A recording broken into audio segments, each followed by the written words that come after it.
जहां पर ईशा अब गुलाब सिंह का मुंह काला करने वाली है, क्योंकि अब वह पहुंचने वाली है गुलाब सिंह को यह खबर सुनाने के लिए कि सूरज और ईशा दोनों ही अब IAS की प्रिपरेशन करने वाले हैं।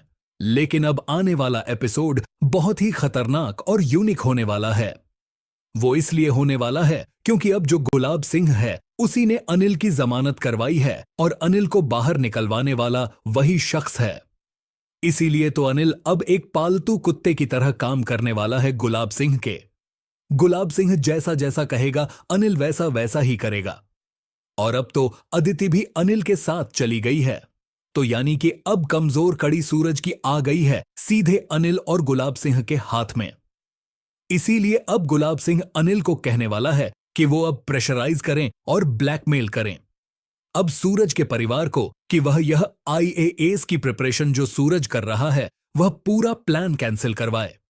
अन्यथा हो सकता है कि शायद अदिति के साथ कुछ बुरा हो जाए, और यही करने वाला है अब अनिल। अनिल सीधे पहुंचने वाला है सूरज के पापा के पास में और उन्हें धमकी देने वाला है कि अगर सूरज ने IAS की प्रिपरेशन शुरू करी तो फिर मैं अदिति कोठे पर पहुंचा दूंगा। फिलहाल तो देखना काफी खतरनाक होने वाला है, क्योंकि यह शब्द भले ही कड़वे लगे लेकिन कहने तो वो यही वाला है। लेकिन फिलहाल आपको बता दें कि आने वाले ट्रैक में अब जहां पर एक तरफ सूरज और ईशा, वहीं पर सूरज के पापा आकर वह घड़ी जो कि सूरज नई लेकर आया होता है वह तोड़ देते हैं, और यह जो सपना है उसका IAS बनने का उसे भी तोड़ने की कोशिश करते हैं।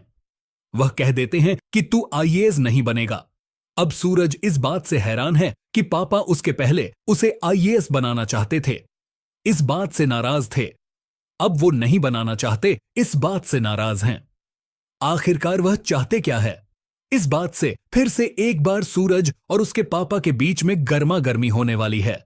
लेकिन ईशा फिलहाल तो इस माहौल को शांत करेगी और समझने की कोशिश करेगी कि आखिरकार पापा जी की ऐसी कौन सी मजबूरी है जिसकी वजह से उन्होंने इतनी बड़ी बात बोल दी। अब वह पहुंचने वाली है सच की जड़ तक। गांव का सबसे खतरनाक आदमी वीरेंद्र ठाकुर आज आग की लपटों में अपनी ही उम्मीदें जलाने वाला था।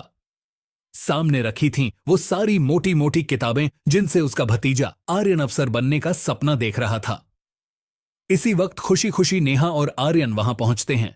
नेहा मुस्कुराते हुए बताती है, चाचा जी, आर्यन अब सरकारी अफसर बनने की तैयारी करेगा, अब उसकी जिंदगी बदलने वाली है। लेकिन वीरेंद्र के चेहरे पर खुशी की जगह गुस्से की आग भड़क उठती है। उसे यह बिल्कुल मंजूर नहीं कि जो लड़का कल तक उसके इशारों पर चलता था कल को उसी से ऊंची कुर्सी पर बैठ जाए। वो किताबों को आग में झोंकते हुए कहता है, यह लड़का अफसर नहीं बनेगा, ये मेरा आदमी है और हमेशा रहेगा। इधर आर्यन और उसका दोस्त रतिक बड़े सपने बुन रहे होते हैं कि दोनों साथ पढ़ेंगे, साथ आगे बढ़ेंगे। लेकिन किसे पता था कि खुशी के ये पल कुछ ही देर में मातम में बदलने वाले हैं। तभी कहानी में एंट्री होती है एक खतरनाक शख्स की, काव्या के पति विक्रम की। विक्रम को जेल से बाहर निकलवाया है खुद वीरेंद्र ने। ये उसका आखिरी दांव है जिससे वो पूरे परिवार को तोड़ देना चाहता है। विक्रम आते ही धमकी देता है, अगर इस घर का बेटा अफसर बना तो मैं तुम्हारी बहन को सड़क पर नचा दूंगा, उसकी इज्जत मिट्टी में मिला दूंगा। ये सुनकर पूरा घर सन्न रह जाता है।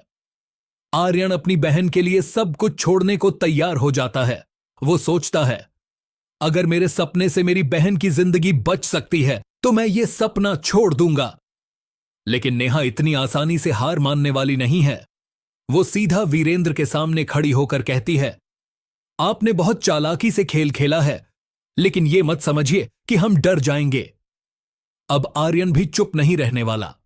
वो तय कर लेता है कि चाहे रास्ता कितना भी मुश्किल क्यों ना हो, चाहे कितने कांटे क्यों ना बिछे हों, वो अफसर बनेगा और उन सबको जवाब देगा जिन्होंने उसके